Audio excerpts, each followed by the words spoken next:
Миний амьдралын хорон мөчвөрт тэд надтай хамт байсан. 1997 онд би айлын ууган хөөлж мэндэлсэн. Аав ээж минь дэргэд байхад хүрч чадахгүй оргил, давж чадахгүй сорил гэж надад байгаагүй. Амьдралд аз жаргал, баяр баясгал, саад бэрхшээл зэрэгцсэн оршдог.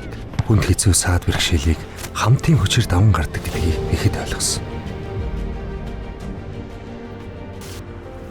Хаврын бор орсон тэр нэг өдөр анхны хайртайгаа учирч анх удаа хариуцлага хүлээж эхэлснээ би мэдэрсэн. Амьдрал тэр чигээрэн хариуцлага юм шиг.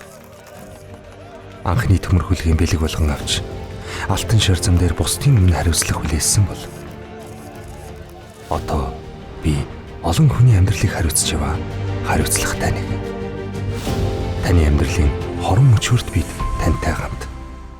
Мийг даатгал 25 нас хүрлээ.